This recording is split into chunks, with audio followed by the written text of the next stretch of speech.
내려갈 때 보았네 아름다운 꽃을, 올라올 때는 보지 못했네. 여러분 안녕하십니까? 시처럼 음악처럼 살고 싶은 원장 한정열입니다. 반갑습니다. 오늘은 고용량 바이타민 D에 대한 내용을 말씀드릴까 합니다. 우리가 건강을 지킨다고 바이타민 D도 많이 먹고 오메가3도 많이 먹죠. 이에 대한 최근에 나온 임상 연구에 대해서 발표해 드리려고 합니다.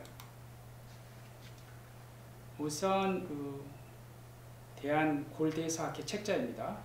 바이타민 D의 하루 섭취량은요 1일 800 인터내셔널 유닛입니다. 그리고 4000 인터내셔널 유닛이 상한 섭취량입니다. 가능하면 상한 섭취량 이상은 섭취하지 않아야 되겠죠. 그 다음에 바이타민 D를 투약할 때 이상 반응이 생길 수는 있는데요. 우리가 사용하는 것은 비활성 바이타민 D입니다. 그래서 비활성 바이타민 D로는 부작용을 일상적인 진료에서는 경험할 수가 없습니다. 즉 바이타민 D의 역할이 장에서 칼슘을 흡수하게 되고 이러한 칼슘이 또 많다 보면은 소변으로 칼슘이 나가면서 고칼슘 요증이 생기게 되면은 신장 결석이 생길 수가 있는데요. 이러한 것은 임상에서 볼 수는 없습니다. 그런데 요즘 들어서 간헐적 고용량 바이타민 D 투여를 하는 경우를 볼 수가 있습니다. 주사제로 바이타민 D를 많이 투약하는 경우인데요. 3개월, 4개월마다 한 번씩 주사 맞는 경우를 말합니다. 이런 경우는 이제는 연구를 해보니까 낙상과 골절 위험도가 오히려 증가하기 때문에 권하지 않고 있습니다. 특히 미국의 USPSTF라고 하는 단체에서는 바이타민 D가 falling, 넘어지는 것을 더 많이 일으키기 때문에 권장하지 않고 있습니다. 바이타민 D 주사제는 그러므로 흡수장애가 있거나 경구 투여가 어려울 게 한해서 투약할 것을 권하고 있습니다. 주사제는 가능하면 사용하지 않아야 될 것 같습니다. 그러나 골다공증으로 치료하고 있는 분들은 칼슘과 바이타민 D가 중요합니다. 그래서 이때는 칼슘 바이타민 D를 투약을 해야 되고요. 골다공증이 있는 사람에게 있어서 칼슘과 바이타민 D를 투약할 때 골절 위험도가 15%, 특히 제일 위험한 골절인 대퇴골 골절을 30% 감소시킬 수 있기 때문에 골다공증 치료제를 사용할 때는 칼슘과 바이타민 D를 잘 투약하는 것이 필요합니다.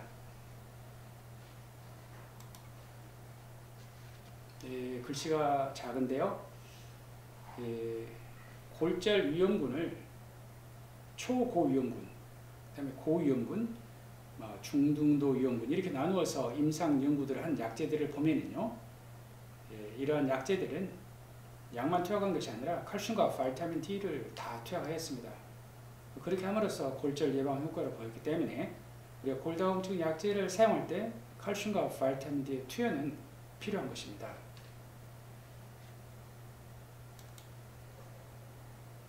오늘 말씀드리려고 하는 중요한 내용은 이 바이탈 스터디인데요.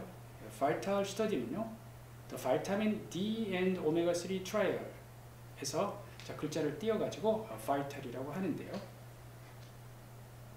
우리가 많이 먹고 있는 바이타민 D나 오메가3가 먹고 있는 이유가 암을 예방하거나 심혈관 질환을 예방할 수도 있을 것이다 이런 생각을 가지고 많이들 먹고 있죠. 그래서 이러한 것이 사실인가 이것을 확인해 보기 위해서 임상 연구를 한 것인데요. 굉장히 중요한 연구입니다. 이 연구는 미국 국립보건에서 한 연구입니다. 그리고 이것을 한 대학은 하버드 대학입니다. 이 연구는 전향적 연구이고 위약 대비 연구로 최고로 좋은 연구입니다. 그 다음에 이 연구의 결과는 내과 저널에 가장 좋은 NEJM에 실렸습니다. 그러면 신뢰할 수 있는 것입니다. 그래서 바이타민 D하고 오메가3를 주었을 때 암이나 심혈관 질환을 예방할 수 있을 것인가 이런 내용인데요. 그것은 병이 있는 사람을 대상으로 한 건 아니고요. 50세 이상의 건강한 성인이 그냥 먹었을 때 이러한 질환을 예방할 수 있을까? 이것을 본 연구입니다. 그러면서 이러한 좋은 연구를 할 때 암의 예방과 심혈관 질환의 예방만 본 게 아니라 골다공증, 골절, 바이타민 D가 들어가기 때문에 골다공증, 골절을 예방할 수 있을 것인가? 또 치매로 가는 인지 기능이 떨어지는 것을 막을 수 있을 것인가? 당뇨를 예방할 수 있을 것인가? 이런 것들을 같이 보았습니다. 그래서 말씀드린 것처럼 전향적 연구이고 그 다음에 위약대조 연구입니다. 위약대조라고 하는 것은 가짜약을 먹는 사람하고 진짜약을 먹는 사람은 약은 똑같이 생겼습니다. 가짜약을 먹는 사람은 본인이 가짜약을 먹는지를 모릅니다. 그것은 의사도 환자도 모릅니다. 이것을 무작위, 위약대조, 이중맹금 연구라고 합니다. 굉장히 좋은 연구 디자인이죠. 결론부터 말씀드리면 오메가3나 바이타민 D를 2000단위를 투약했었을 때 심혈관 질환이나 암을 전혀 예방하지 못했습니다. 그러니까 아무 생각 없이 건강해지려고 바이타민 D하고 오메가3를 먹을 필요가 없다는 것입니다. 그래서 바이타민 D와 오메가3가 심혈관 질환이나 암을 예방할 수 없다 이렇게 결론이 내려졌고요. 말씀드린 것처럼 이렇게 좋은 연구를 할 때 추가적으로 부가적인 연구들을 했는데 그 중에 바이타민 D를 투약하면 골다공증, 골절을 예방할 수 있을 것이다 라는 생각이 있죠. 왜냐하면 바이타민 D는 장에서 칼슘을 흡수시켜서 혈중 칼슘 농도를 높이고 이것이 뼈로 가가지고 뼈를 튼튼하게 만들 수 있을 테니까요. 그래서 골다공증에 대한 연구를 바이탈 연구에서 하였습니다. 이 연구의 1차 치료 종료점은 그러니까 건강한 50세 이상의 남녀에서 바이타민 D를 먹었을 때 골절을 예방할 수 있을 것인가를 본 것이죠. 그래서 모든 골절, 그 다음에 비척추골절, 그리고 제일 무서운 골절인 대퇴골절, 이 세 가지를 보았는데요. 아무런 효과가 없었습니다. 결론으로 바이타민 D를 투약했었을 때 골다공증, 골절 50세 이상에서 예방할 수 없다. 이것이 결론입니다. 그러나 말씀드린 것처럼 이것은 건강한 사람을 대상으로 한 연구지 골다공증 있는 사람을 대상으로 한 연구는 아닙니다. 또 바이타민 D가 부족한 사람을 대상으로 한 연구가 아니고 그냥 건강한 사람이 바이타민 D를 먹었을 때 골절에 대한 효과가 없다라는 것입니다. 예방 효과가 없다라는 것이죠. 이 그래프에서 잘 보여주고 있죠. 모든 골절, 비척추골절, 그 다음에 고관절 골절 모두 다 위약군이나 바이타민 D를 투약한 군에 있어서 두 개의 그래프가 그대로 겹치고 있는 것을 볼 수가 있습니다. 즉 위약처럼 효과가 없다 그런 말입니다. 그렇다 하더라도 바이타민 D인데 뭔가 효과가 있지 않을까? 그래서 65세 이상은 효과가 있지 않을까? 골다공증 여자가 더 많이 생기니까 여성에서 효과가 더 있을 것이다. 특히 이제 흑인은 바이타민 D를 피부에서 잘 만들지 못합니다. 흑인은 좀 도움이 될 것 같다. 또 비만한 사람들이 바이타민 D 농도가 낮습니다. 그래서 비만한 사람들은 더 도움이 되지 않을까? 그래서 다 해봤는데요. 나눠서 분석을 해봐도 전혀 효과를 기대할 수 없었습니다. 더 놀라운 것은 바이타민 D 혈중 농도가 12 이하인 바이타민 D 우리가 결핍이라고 하는 정의하는 그 사람들도 투약했었을 때 골절 예방 효과를 기대할 수 없었습니다.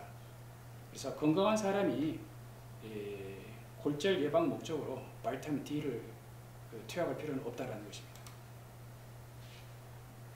그러니까 바이타민 D를 투약했었을 때 건강한 사람들은 모든 골절, 비척추골절, 대퇴골절을 다 예방할 수가 없습니다.